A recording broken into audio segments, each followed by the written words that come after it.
This is Terry Royce with GetStartedWholesaling.com, and I wanted to shoot this quick video for you guys today to talk about some of my recent experiences with some of the houses that we're working on, some of the houses we've been closing. This little tip will help you save time and headaches when you're working on leads or wholesaling properties.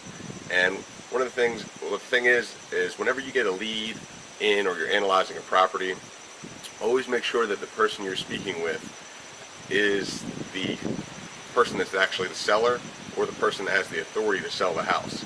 And that might seem like just an obvious thing, but believe it or not, there's a lot of situations that can arise where the person on the record or the deed might not be the actual owner, or where somebody else may have the right to sell it, or that people that are representative of the seller may be handling the affairs.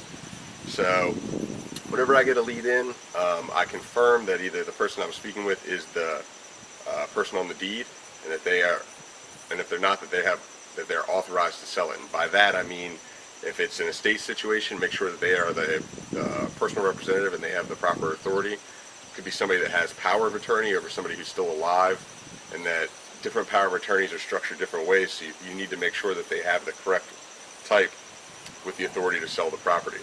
And this goes into an experience I had just recently with another wholesaler here in my local market who I've actually closed deals with. And they sent me a property, they couldn't find a buyer, so I sent it out to my buyers list, and within a day we had a buyer that was almost at full price, ready to close quickly. And then once I got the paperwork from them, I found out that the person they were in contract with was not the person who had the authority to sell the house. It was an estate sale, and they had a contract with the brother who was not the PR. And I had entrusted them, or did trust them, because I closed deals with them. I thought that everything was was straight and taken care of. But once I got it and looked into it, I realized that the contract wasn't valid, and basically the whole deal fell apart. I mean, it's unfortunate, but that's what I'm here shooting these videos for, is to bring you guys information and things that really happen. So whenever you're working on a property like that, or any property, make sure that you're speaking with the person who has the authority to sell the property, and if they're not the person on the deed, that they have the proper records.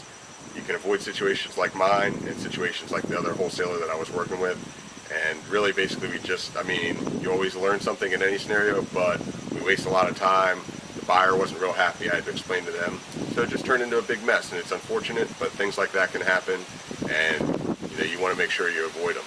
So, and that goes to say, when you're JVing with other people or partnering with them, confirm with them. They might take it as, hey, trust me, but you're just validating what they've done, confirming it, and making sure you're not wasting your time or spinning your wheels on something that's not going to pan out or isn't set up properly.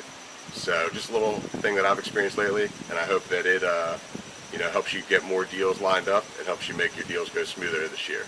So if you have any questions, leave a comment below, post something on our Facebook page.